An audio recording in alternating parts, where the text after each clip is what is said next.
Nous sommes le 26 octobre 2023 et tu écoutes Réseau, les meilleures histoires de l'actu des internets du monde. Je suis avec la méticuleuse et pugnace Laurence Méride. Salut tout le monde. Et celui qui soupape les infos d'internet comme Sterling devant la cage. Oh, salut tout le monde. Le Taziar. Comment ça va, Tazio? Bah écoute, ça va super. Très bien dormi en plus cette nuit, donc je suis très content. Et bah ça me fait... toi, est-ce que tu vas bien, Guiran? Ça va très très bien, j'ai très mal dormi cette nuit. Aïe. Mais tout va bien, on va parler de plein de trucs, c'est y part. On a un invité de prestige qui a mis son plus beau survêtement en pilou, bordel. Mais bien sûr, on n'oublie pas de boire de l'eau pendant le jingle. Réseau. Et on démarre avec un petit tour collectif des infos les plus chaudes du .com, c'est la brochette d'infos de Réseau.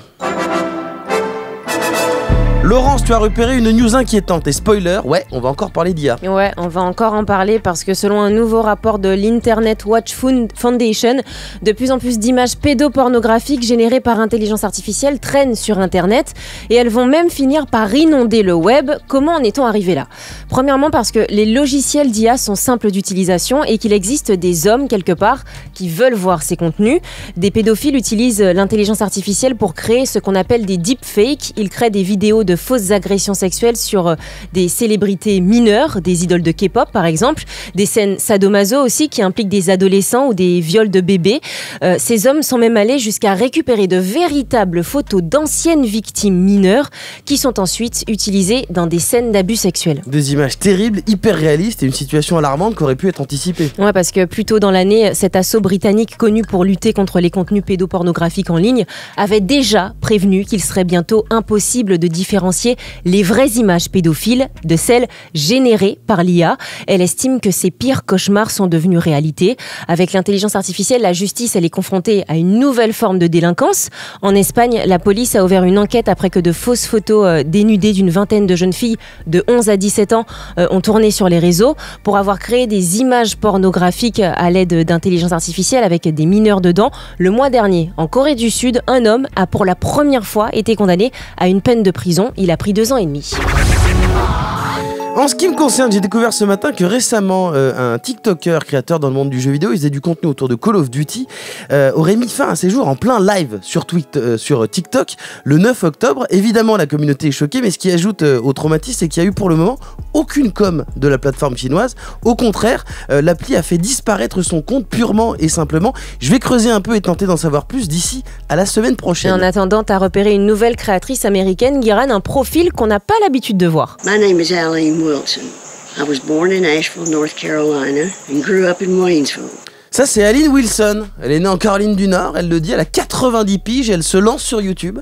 Dans le reste de la vidéo qu'on vient d'entendre, elle explique pourquoi elle a ouvert sa chaîne. Son but, c'est d'inciter les seniors à trouver des activités, des passions créatives pour rester stimulés et rester connectés avec les jeunes générations qui l'aident à faire son contenu. Aline, elle a choisi de partager au monde sa passion, les vitraux.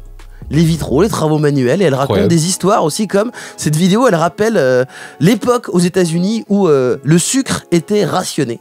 Ça s'appelle Je me souviens avec Aline Wilson, et c'est un story time qu'elle raconte avec son petit chien qui est mignon. Elle est suivie elle est suivie par 23 300 abonnés. C'était 20 000 hier, elle a pris 3 000 en une vidéo. Gros démarrage. Voilà, j'ai trouvé ça, c'est mignon. Elle s'appelle Aline Wilson et son portrait est à retrouver sur le site lesgensinternet.com. Et la dernière grosse news, Tazio, qui a secoué le monde dans l'e-sport, nous vient de Nintendo qui a encore fait n'importe quoi. Ah là là, Nintendo, l'une des marques les plus importantes dans l'histoire du jeu vidéo, qui a été précurseur pendant très longtemps, mais qui reste totalement à la traîne aujourd'hui quand on parle d'e-sport. Pour vous donner un exemple, rappelons juste que Nintendo, c'est l'entreprise qui fait gagner de simples manettes aux champions de ces tournois majeurs, sans parler des nombreuses compétitions qu'ils essayent de faire annuler. Et c'est d'ailleurs ce dont il est question aujourd'hui. Ouais, Nintendo a pris la décision de limiter l'organisation des tournois sur le jeu de combat Super Smash Bros Ultimate. 4 mesures principales ont été prises. Interdit pour les organisateurs de tournois d'offrir une somme supérieure à 5 000 € de récompense, 20 € maximum pour pouvoir s'inscrire à un tournoi, mais surtout les 2 mesures qui sont les plus problématiques à mon sens, la nécessité d'obtenir un accord de la part de Nintendo pour les tournois de plus de 200 joueurs, quand on sait qu'en moyenne il faut 500 joueurs pour faire un bon tournoi, quoi, et l'interdiction pour les organisateurs de faire appel à des sponsors pour financer leur tournoi. Tout ceci risque de faire s'effondrer le circuit compétitif de ce jeu qui, pourtant, est l'un des plus suivis dans le monde de l'e-sport. Et pour nous en parler aujourd'hui, ça tombe très bien, on a avec nous Joël Digbeu, fondateur et big boss de l'équipe e-sport BMS, qui a des joueurs sur ce jeu. Comment ça va, Joël? Ça va au top. C'est un peu catastrophique ce qui se passe pour nous sur Smash actuellement, mais on va faire avec. On va trouver des solutions. Est-ce que tu peux nous expliquer pourquoi est-ce que ces mesures elles sont problématiques particulièrement pour l'organisation des tournois sur Smash Bros en France?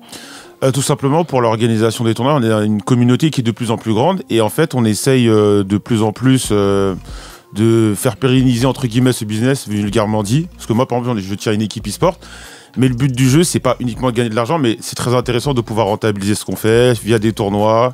Pour les organisateurs des tournois, par exemple, si je vous fais un parallèle avec le foot, c'est comme si tu organisais la Ligue des Champions, mais tu n'avais pas le droit de montrer des sponsors de X ou Y marque. Donc comment tu fais pour investir, je te dis n'importe quoi, dans des stades, dans du matériel? Donc c'est à ce niveau-là que vraiment, c'est l'un des gros points noirs de, entre guillemets, cette réforme de Nintendo. Et si on prend point par point les annonces, par exemple, est-ce que les 20 € maximum pour s'inscrire, c'est peu aujourd'hui, ou est-ce que généralement les sommes sont plus élevées?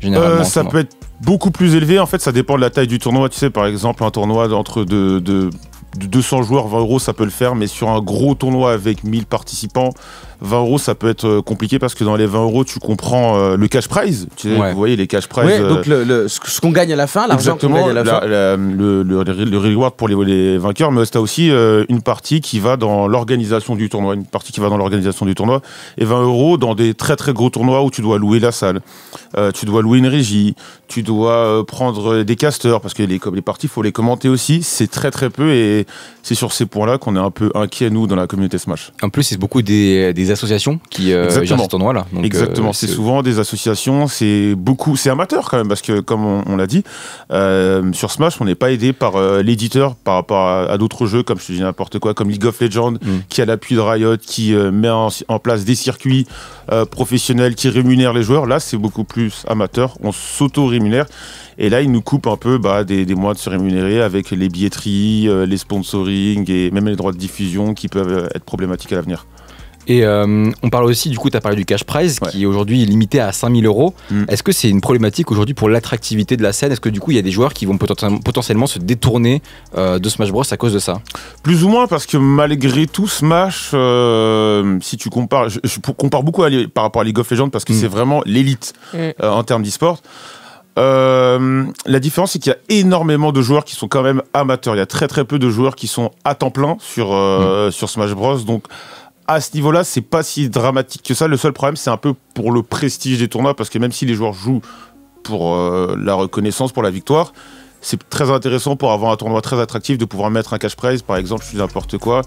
Demain, si tu veux venir faire venir les meilleurs joueurs japonais, les meilleurs joueurs mexicains, les meilleurs joueurs américains, c'est toujours intéressant d'avoir un bon cash prize pour les attirer vers les gros tournois. D'accord. Et d'ailleurs, en parlant de prestige du tournoi, aujourd'hui, il risque d'être limité du coup à 200 joueurs. En tout cas, il faudra l'accord de Nintendo. Est-ce que c'est seulement viable et est-ce qu'on risque pas d'avoir un mutisme total de leur part où ils vont juste vous laisser en vue quand vous voulez organiser des tournois à plus de 200 joueurs quoi? En fait, là, tu viens de soulever quelque chose de très intéressant. C'est parce que maintenant, pour pouvoir faire des tournois de plus de 200 joueurs, il va falloir des licences. En soi, c'est pas si dérangeant que ça le problème des licences. Le problème, c'est que si demain, tu as le Japon qui demande des licences, les États-Unis qui demandent des licences, la France qui demande des licences. Ça marche comment ce système de licence? Faut les payer? Non, ça c'est des licences gratuites, mais en fait il faut faire la demande auprès de Nintendo avec, je pense, un cahier des charges. Voilà, mon tournoi, il y aura tant de participants, je vais faire ci, je vais faire ça. En gros, comme tu demandes une autorisation quand tu veux faire une manifestation, quoi, à la préfecture. C'est un peu ça le problème, c'est que vu qu'on est partout dans le monde à jouer à Smash, combien de temps va prendre l'obtention d'une licence quoi? On avait déjà eu le cas l'année dernière avec la Panda Global Cup qui demandait des licences, il y a eu pas mal de problèmes et apparemment les licences ça pouvait prendre jusqu'à 6 mois. Parce qu'ils n'ont pas les ressources humaines en fait en interne pour traiter ça. Exactement, parce que Nintendo c'est avant tout du gaming, l'e-sport c'est un peu très très très secondaire voire pas du tout sur le cadre de Smash. Donc on se demande combien de temps ça va prendre pour avoir des licences. Voilà. Mais d'ailleurs, pourquoi est-ce qu'ils font ça? C'est quoi la raison qui les pousse à vouloir détruire l'e-sport de leur jeu en fait? À la base, le créateur de Smash, Sakurai, qui a une chaîne YouTube et qui en parle, qui se livre beaucoup sur sa vie, à la base disait qu'il voulait créer Smash juste pour que ce soit un jeu, pas un jeu compétitif, mais un jeu avec lequel ton petit frère, ton neveu puisse jouer sans avoir les contraintes d'un jeu de combat où il faut beaucoup d'heures pour maîtriser. En fait, il voulait vraiment détruire le côté compétitif du jeu. heureusement ou malheureusement, il y a eu la communauté. C'est un jeu très simple à comprendre, Smash, pour ceux qui ne connaissent pas le jeu. C'est Mario contre Pikachu qui font la bagarre. Voilà. Donc tu vois, exactement. Et en fait, t'as un melting pot de plein de licences. Donc forcément, t'as du Mario, t'as du Minecraft, t'as du Pikachu. Donc c'est un jeu qui peut parler à tout le monde. Donc ça depuis plus de 20 ans, ça a créé beaucoup de communautés autour du jeu. Donc les gens se sont organisés pour faire des tournois. Et Nintendo, au début, ne contrôlait pas forcément ce qui se passait. Et très rapidement, quand le jeu a pris beaucoup de popularité, ils ont un peu fait la police. On veut pas de ci, on veut pas de modage. C'est-à-dire modé, c'est un peu... c'est-à-dire, c'est genre, tu trafiques le jeu et tu changes les modes de jeu, tu peux rajouter des personnages, des choses comme ça. C'est ça, ou avoir mis des modes online sur des jeux qui n'avaient pas d'online. Il y a eu pas mal de trucs comme ça. Au-delà de ça, il y a eu aussi des... Faut dire ce qu'il y a. Il y a eu des problèmes plutôt graves. Il y a des affaires dont on parlait. Il y a eu des affaires de pédophilie. Parce qu'il y a malheureusement... Dans quel cadre? Il y a eu des joueurs un peu de... comment te dire, des joueurs... Parce qu'il y a beaucoup de mineurs qui jouent, il y a des adultes qui jouent. Donc il y a des gens qui étaient plus ou moins mal intentionnés. Donc il y a des histoires comme ça. Donc peut-être... Ils veulent un peu remettre la main dessus. Il y a des cas d'harcèlement. Il y a des histoires très récentes qui sont assez glauques. C'est qu'il y a des personnages qui sont pas trop aimés. Par exemple, Steve, qui est considéré comme un personnage un peu cheaté, très fort. Steve, c'est un des personnages du jeu. C'est le personnage du jeu ou Steve de Minecraft. Parce que les gens disent qu'il est trop fort, que c'est cheaté, et que ceux qui le jouent sont des tricheurs. T'as vu, on regarde Akasuri, il a dû suivre. Et il y a des gens qui ont été harcelés parce qu'ils jouaient ce personnage. C'est-à-dire que c'est comme si je jouais demain à NBA 2K, je prenais une équipe avec Victor Wembanyama, on disait non, lui il est trop fort, et donc je gagne les matchs parce que j'ai pris son équipe. Il y a des joueurs qui prenaient ce personnage là dans Smash Bros. Ils disaient non, il est trop fort, et les gens l'ont harcelé parce qu'il gagnait trop de parties. C'est ça, et il se faisait harceler sur les réseaux sociaux. Donc on se dit, en fait, on n'a pas eu encore d'explication officielle. Mais il y a des éléments de réponse, est-ce que c'est ça? Il y a aussi des rumeurs comme quoi, parce que de plus en plus, il y a des rumeurs comme quoi il y a une prochaine Switch qui va sortir. Donc est-ce que il prépare le terrain en vue de la prochaine Switch et de vraiment mettre la main, avoir le contrôle sur le prochain Smash? C'est ça, en gros, Nintendo veut garder la main mise sur son jeu. C'est ça. Okay. Mais en vrai, il y a aussi un autre point, je pense, qui est important, c'est que Nintendo, c'est des jeux familiales. C'est des jeux qui sont faits pour toute la famille, n'importe qui peut y jouer. Et du coup, avoir un circuit compétitif tel que Smash Bros, ça pose un problème parce que du coup, l'image du jeu, moi, l'image que j'ai de Smash Bros, c'est un jeu qui est super difficile, quoi. Genre, c'est un jeu qui est très difficile à jouer. Et du coup, si ton jeu est perçu comme difficile à jouer, ta cible première, qui sont les familles, vont plus vouloir l'acheter parce qu'ils vont se dire, ah ouais, mais si c'est pour que mon gamin il se fasse casser la gueule. Ils veulent que ça garde la même image que Mario Kart, par exemple. Exactement. Ils veulent. Mais en même temps, on peut aussi se dire que les deux peuvent cohabiter, c'est-à-dire que des familles ne regardent absolument pas l'e-sport, ils savent absolument pas qu'il y a des compétitions, et ils vont quand même continuer à acheter Smash Bros parce que c'est Pikachu contre Mario qui font la bagarre. Et pour faire le parallèle avec League of Legends, c'est pas parce que League of Legends est un jeu qui est super compliqué qu'il y a personne qui y joue, quoi. Oui, mais au-delà de ça, il y a un truc qui est intéressant, c'est le côté compétitif. Il y a beaucoup de streamers grâce à eux, qui ont initié les gens au jeu, des mecs comme Étoile, même si le jeu est très compétitif, qui ont des grosses audiences qui ont permis à faire découvrir le jeu et inciter beaucoup plus de jeunes à jouer au jeu. Donc en gros, comme disait Laurence, ils veulent garder une image familiale, ils veulent surtout pas que des gens s'emparent du truc et puissent même changer un petit peu l'image de leur vache à lait, parce que c'est quand même, ça reste un jeu qui rapporte beaucoup d'argent. Toi aujourd'hui, concrètement, ces nouvelles mesures, c'est-à-dire qu'en fait ils vous empêchent d'organiser des grosses compétitions, ils cassent votre modèle économique. Oui. Est-ce que toi, ces nouvelles décisions de Nintendo, ça pose problème? Est-ce que ça met en cause l'existence de ton équipe e-sport? Plus ou moins, parce que nous, par exemple, je vais te parler du business model de notre équipe, c'est nous, on vit surtout grâce à la visibilité des tournois. Tu vois, plus un tournoi est prestigieux, plus on va loin dans ce genre de gros tournois, plus on est visible, donc plus tu peux monétiser ce que tu fais. Là, si demain on arrive avec des tournois de 200 personnes, c'est comme si demain la Ligue des Champions, tu passes de 32 équipes à 6 équipes. Ça va faire beaucoup moins arriver parce que t'as potentiellement pas le Barça, t'as potentiellement pas le PSG. Donc oui, à ce niveau-là, c'est vraiment très compliqué pour nous. C'est comme si tu devais faire ça dans un stade de 5000 personnes, que les places devaient être gratuites et qu'il n'y avait pas de coupe à la fin. Exactement. En gros. C'est très ouais, t'as bien travaillé, il est bon. Il est bon. Et d'ailleurs, comment est-ce que les joueurs, ils ont réagi, eux genre, est-ce qu'il y a une sorte de grosse vague d'inquiétude ou c'est la lassitude qui est en train de se créer? Enfin, en fait, le truc qui est paradoxal, c'est qu'il y a de l'inquiétude, mais le nombre de joueurs qui gagnent de l'argent sur Smash sont très limités. Donc forcément, ça embête beaucoup de gens, mais il y a pas des grosses inquiétudes, pas tant que ça, quoi. En fait, les gros joueurs continueront à aller en tournoi parce qu'ils seront forcément invités. C'est plus pour la scène avec les gens qui sont pas du tout professionnels que ça va causer des problèmes. Voilà, quoi. ça va plus poser problème à la scène, au côté amateur, mais le truc c'est que Smash est littéralement porté par le côté amateur, qui en fait le 90% de Smash sont des amateurs, mais c'est ces 90% qui font vivre Smash. Donc on a besoin de tout le monde, quoi. Et vous avez pas une espèce de syndicat pour rentrer en contact avec Nintendo, pour avoir des réponses, pour avoir des solutions? Le problème, c'est que Nintendo, je vais rentrer dans le cliché, c'est une société qui est japonaise et c'est très très compliqué d'être en contact avec eux. C'est que quand tu fais remonter une info, ça met beaucoup de temps, ils mettent beaucoup, donc c'est très très compliqué d'avoir des contacts avec eux. Ouais. Est-ce qu'il y a des solutions qui sont envisagées aujourd'hui déjà? Plus ou moins. Bon, après, c'est un peu des solutions un peu pirates. C'est par exemple organiser des tournois, plusieurs tournois et faire des tournois qualificatifs et faire des gros tournois parce que avoir les licences, ça pourrait être compliqué pour certains. Mais malgré tout, on pense qu'il y aura quand même des tournois en 2024. Ok, d'accord. Donc plein de petits tournois pour faire un autre plus petit tournoi, mais avec tous des gens qualifiés. Avec tous les joueurs qualifiés. Voilà, ça. C'est ce qu'on appelle le système de la douille. Exactement. Voilà, c'est le système D. Alors on a parlé de Nintendo et de son rapport compliqué avec les compétitions sport, puisque clairement ils n'en veulent pas, mais il n'y a pas que des mauvaises nouvelles dans le monde du jeu vidéo professionnel. Dès mercredi prochain, il y a un événement, la Paris Games Week, du 1er au 5 novembre, au Parc des Expos de la Porte de Versailles à Paris. Et Joël, tu y seras. Ouais, j'y serai. Qu'est-ce que ça représente aujourd'hui, ce genre de convention pour l'e-sport qui, on le voit, et peut être remis en cause régulièrement? En fait, là, dans ce genre de convention, c'est surtout pour les jeux vidéo. Dans un premier temps, c'est vraiment pour les jeux vidéo, voir les prochaines sorties. Dans un deuxième temps, tu as surtout beaucoup d'enfants, de jeunes. Je te dis enfants, c'est peut-être entre 8 et 20 ans qui viennent voir le youtubeur, voir Michou. Les enfants de 20 ans. Ouais, des grands enfants. Mais moi, j'ai 33 ans, maintenant, 20 ans, c'est des enfants. Mais oui. Et c'est surtout, voir son youtubeur préféré. Quoique, comme j'ai dit, je crois que les mecs comme Michou, ils viennent plus trop. C'est compliqué à gérer même pour le staff de la PHW parce que quand ils arrivent, t'as des émeutes, quoi. Genre, t'as des trucs de fou, ouais. Et et derrière, t'as pas mal d'e-sport. Moi, j'y vais cette année pour ce qu'on a un roster sur Street Fighter. Et moi, cette année, j'y vais pour Street Fighter.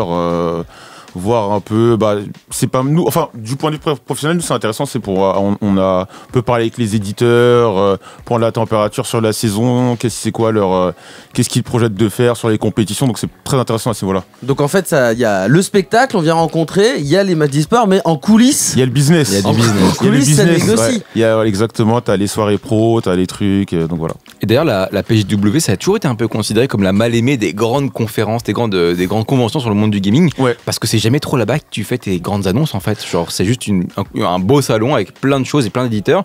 Est-ce que tu penses que ça va changer un jour? Est-ce que tu as une annonce? Non, je pense pas. Et je pense que même à l'avenir, ça va être... ça va s'accentuer. Déjà, on a perdu le 3. Oui. Tu sais, on a perdu le 3. Ouais. De plus en plus, ça c'est un effet Covid, de plus en plus, les éditeurs de jeux, les développeurs comprennent que tu peux faire de très belles annonces sur Internet avec des coûts très très très moindres. En faisant, je te dis n'importe quoi, des Nintendo Direct. C'est eux d'ailleurs qui ont lancé un peu cette vague-là. C'est ça. Donc les éditeurs ont de moins en moins besoin de ces conventions-là. Après, ça peut être cool de temps en temps pour faire un peu du réseautage et tout, mais vraiment, je pense que à l'avenir, on aura de moins en moins de conventions. Et je pense que ces conventions-là vont plus se diriger vers de l'influence. Ok, d'accord. C'est là où tu pourras faire venir les jeunes pour acheter des tickets, des trucs comme ça. Alors justement, toi, dans l'e-sport, tu as bossé pour un club de foot. Exactement, l'AS Monaco. L'AS Monaco. Ça. Alors on a eu d'autres annonces en grande pompe, d'autres clubs qui ont ouvert des sections e-sport. Alors évidemment, t'étais pas arrière central à l'AS Monaco. Je faisais croire que tu joueur de foot des fois. Ouais, avec les maillots faits comme on voyait. Exactement. Il y a eu d'autres clubs, notamment le PSG en 2016. Ils ont été pionniers sur la question avec des équipes e-sport. Plus globalement, entre 2017 et 2018, on sentait que l'e-sport était vraiment poussé sur le grand public. On entend un peu moins parler aujourd'hui d'implication de ces grandes marques très connues. Est-ce que l'e-sport, ça sera jamais mainstream, ça sera forcément un truc de niche? Non, je pense que déjà on va parler des clubs de foot parce que j'ai un avis très tranché sur ces clubs de foot qui venaient, qui pensaient qu'ils allaient venir gagner de l'argent en 6 mois alors que ça se passe pas comme ça. Le Paris Saint-Germain était là mais ils sont un peu retirés. T'as eu des clubs comme l'AS Monaco où j'ai travaillé qui, de mon point de vue, ne faisaient pas tout correctement. T'as eu des clubs comme le FC Nantes aussi qui sont venus, qui sont partis, qui sont venus, qui sont repartis. En fait, le problème c'est que très rapide, il y a quelques années, les gens venaient dans l'e-sport en espérant gagner de l'argent très rapidement. Ils ont vu que c'était pas forcément rentable, tout du moins sur le court terme. Donc après, ils ont commencé à revoir leur business model. Il y a des business models qui commencent à devenir intéressants, mais il faut de la fanbase. Derrière, je te donne des exemples comme la K-Corp, comme Solari, comme Vitality. Il faut déjà construire une image avant de vouloir gagner de l'argent. Et le problème de ces clubs de foot, c'était qu'ils venaient directement en espérant gagner de l'argent, et c'était compliqué. Ta deuxième question, c'était... Désolé. C'était sur le fait que c'était niche. Est-ce que c'est force, parce que c'est ça le truc, c'est-à-dire que il se disait ça se trouve, je pense que c'était ça. Bon bah on est le PSG, on est l'AS Monaco. Bon bah on a tant de fans sur truc. Bon bah ça sera la même chose. Donc est-ce que en fait en réalité bah non, le e-sport ça concerne seulement un petit nombre de personnes, c'est pas forcément voué à être un truc grand public. Je pense que ça va rester une niche pendant un petit moment. Comme je dis à chaque fois, il faut attendre que la génération Fortnite devienne adulte. C'est pour moi, eux, le starter de ce que va devenir l'e-sport, parce que l'e-sport, même, il y a beaucoup de jeunes qui ont la vingtaine qui trouvent ça bizarre. Souvent, tu vas sur Twitter, quand il y a tu vois les supporters de la Carmine, ils sont nombreux, il y a plein de belles images et tout. On en a un ici. Voilà, tu vois, mais t'as dû voir les tweets. Mais bien sûr, des mecs qui disent, mais qu'est-ce que c'est que ça? Des mecs, il y a beaucoup de jeunes, malgré tout, qui comprennent pas. Je pense vraiment le vrai point de départ, c'est quand la génération Fortnite, les petits qui ont actuellement 14, 15, 16 ans, vont avoir du pouvoir d'achat, vont pouvoir potentiellement acheter des maillots, acheter des places. C'est là où ça va devenir intéressant. C'est vraiment un truc... faut renouveler un peu les mentalités. Tu vois, c'est comme je te dis, à l'époque, quand des mecs faisaient du YouTube en 2014, c'était cringe. Maintenant, les petits veulent faire du YouTube. Ça va chaque chose en son temps. Je pense qu'il y a aussi tout un pan qui est super important, c'est celui du storytelling. Aujourd'hui, tu vois, je trouve que depuis 1 an ou 2, il y a vraiment une grosse réhabilitation de l'histoire du jeu vidéo, que ce soit en tant que média, mais aussi dans l'e-sport. Et tu le connais bien, c'est The Great Review, pour moi, qui fait ça de manière exceptionnelle. Le meilleur. En fait, plus on raconte les histoires de l'e-sport, plus on raconte l'histoire du jeu vidéo, plus en fait les gens vont être éduqués sur ces sujets-là et vont avoir envie d'en consommer, tu vois. Et moi, tu vois, par exemple, je regarde énormément de vidéos sur Pokémon, sur la stratégie Pokémon. Je n'y ai jamais joué, je ne regarde pas de match, mais du coup, je me renseigne et je suis intéressé par ça, alors que l'e-sport de Pokémon, je m'en fous, tu vois. Tu regardes qui oui, mais parce que tu Kidrong et Redemption. T'aimes déjà le média. Mais est-ce que tu penses par exemple que l'Arabie Saoudite a déclaré lundi vouloir organiser une Coupe du Monde annuelle de compétition d'e-sport à partir de 2024? Ça fait partie de leur stratégie. Tu penses que c'est un événement qui peut changer la discipline? Tu vas les signer pour 50 millions avec Karim Benzema en Arabie Saoudite? Est-ce que ça peut changer la... Oui, moi je pense totalement. Parce qu'en fait, le truc dans les sports, c'est que même si tu as énormément de visibilité, on manque d'argent. Tu vois, on a manque parfois de financement. Et l'Arabie Saoudite est prête à mettre... En fait, t'as le bon compromis, c'est que l'e-sport, nous, on a besoin de visibilité et d'argent. L'Arabie Saoudite a de l'argent. C'est vulgairement dit, mais c'est un peu ça. Et oui, je pense que de plus en plus d'États vont essayer d'utiliser l'e-sport comme soft power. L'Arabie Saoudite, on est clairement dans ce cas-là. Ils avaient organisé les Gamers 8 avec des cash prize démesurés. T'as potentiellement d'autres pays qui vont s'y mettre. Donc je pense que ça peut être intéressant. Après, faut quand même respecter l'éthique de certains pays. Tu vois, l'Arabie Saoudite, ils ont eu quand même pas mal de problèmes au niveau des lois, de certains trucs. Et donc voilà, faut faire attention à ce qu'on fait quand même. C'est bien de vouloir gagner de l'argent, mais après, c'est vrai que si on s'en trouve à financer, à cautionner des trucs de l'Arabie ou ailleurs d'ailleurs. Mais après, voilà, après c'est pas réservé à l'e-sport, tu vois. Bien sûr. Tu peux parler de la Coupe du Monde au Qatar, la Coupe du Monde aux États-Unis. Dernière question, juste avant, t'es un gros joueur de passer au radar de Tazio. Toi, t'es un gros joueur de FIFA, Joël. NASA, il est fort ou pas? Enfin, gros joueur de FIFA, je suis un joueur de PS surtout, mais... NASA, j'ai entendu parler de lui, il est très fort. Apparemment, c'est très fort, même il a une équipe e-sport. La team Capiroles. C'est ça. Il est très fort. Il avait un super joueur, c'était Eliane Bouchy, qui est parti chez Vitality. Et NASA, c'est sérieux sur FIFA, apparemment. Tu m'as fait plaisir, en tout cas, sur PES, là. Je savais pas que tu préférais PES à moi, FIFA. J'ai bossé pour fait PES, plaisir. c'était vraiment mon jeu, c'était vraiment mon jeu. Voilà. Cette émission est un succès, on a dit PES. C'est triste. Bien, on va passer au radar de Tazio. Il a repéré en sous-marin sur les réseaux des infos. Il va te demander de réagir. C'est le radar de Tazio. Réseau. Allez, tout premier extrait tiré d'un live très récent de Zach Nani. Qui es-tu? D'où viens-tu? Et quel a été ton parcours scolaire, s'il te plaît? Bonjour, je suis Didier Drogba. Je suis né en Côte d'Ivoire. J'ai grandi en France. J'ai quitté la Côte d'Ivoire à l'âge de 6 ans. Alors sur Twitter, on a pu voir que tu t'es rendu récemment, du coup hier, au studio d'enregistrement de l'interview pour pouvoir voir Didier Drogba avec Zach Nani, parce que du coup t'es un immense fan de ce joueur. C'est mon joueur préféré. Exactement. Tout simplement depuis que j'ai 13 ans. Et il y a un tweet en particulier qui m'a marqué, celui où tu dis que Didier Drogba se souvient de toi et te reconnaît. Qu'est-ce que ça représente pour toi? Ça, mais je sais pas, c'est un truc de fou. En fait, j'arrive pas à... Demain, imagine Lionel Messi dit mais Tazio, je le connais, je me rappelle de lui, tu vois. Bah, c'est exactement la même chose. Ça va être terrible parce que Lionel Messi va dire Tazio, je le connais, Tazio va dire je ne le connais pas. Ah si, quand même. Ouais, et en fait, moi je suis ivoirien et c'est énormément d'émotions. C'est un mec qui a porté le pays en fait, tu vois. C'est comme si Zidane disait, voilà. Bah, c'est comme l'équivalent de Zidane en France, quoi. Ok, d'accord. Mais c'est fou sur la vidéo où je sais qu'il y a une vidéo qui a tourné sur Twitter où genre il t'enlace. Et t'oses même pas. Ouais, je suis timide. En fait, je veux pas l'embêter. Parce que je me dis, des mecs comme moi, il a dû en croiser, qui hystérique quand le voit, il a dû en croiser. Donc je veux pas l'embêter, j'ose pas le regarder parce que je me dis, waouh, c'est un truc de fou. Ah, je suis un gros daron quand même, tu vois. C'est ça qui est marrant. Mais bon, c'est.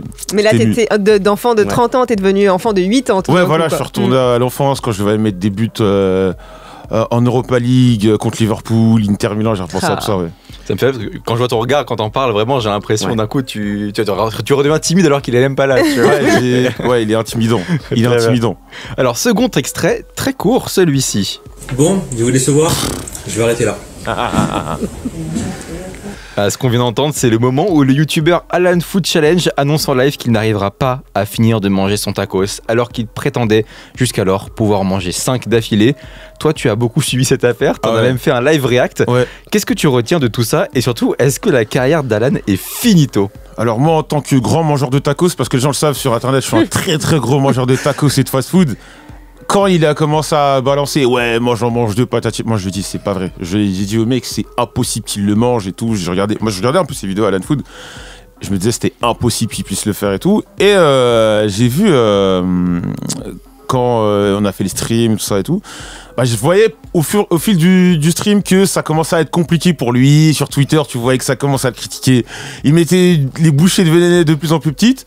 Puis au final, bah, il coule et ça se termine très très mal. Donc par rapport à ce que tu dis, par rapport à la suite de sa carrière, moi je pense qu'il est pas fichu. Ça dépendra de ce qu'il va faire ensuite. À chaque fois, j'ai le même exemple, c'est regarde ce qu'est devenu Logan Paul. Oui. À partir du moment où un mec comme Logan Paul est aussi blacklisté, que lui a pu rebondir, c'est devenu un gros créateur de contenu, il fait du catch, il vend des boissons, des trucs, et il est revenu au premier plan de la scène. Il y a pas de, il peut se refaire quoi.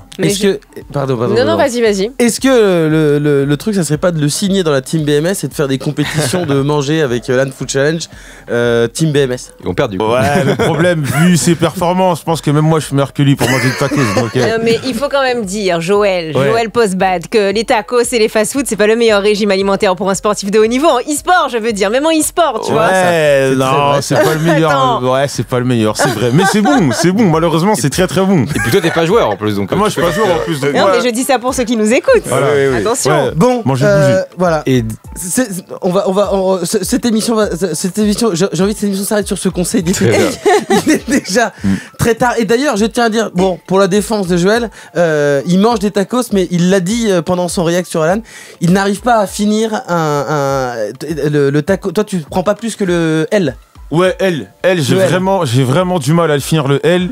Et un jour, double viande. Moi, ma compo du L, je crois que c'est cordon bleu. Généralement, je mets cordon bleu, viande hachée. Ouais. Ouais, boursin, s'il te plaît. Ah oui. Non, les boursins, c'est dans une autre enseigne, mais je crois qu'il faut pas faire de pub. Voilà. Ah, il y a pas de boursin dans le tacos, je crois. Non. Mais la sauce quand même. Sauce Ouais, la sauce fromagère. J'en étais sûr. Sauce fromagère, pas de sauce en plus? Non, la sauce fromagère. On reste correct. On mange mal, mais il faut pas abuser. Merci beaucoup.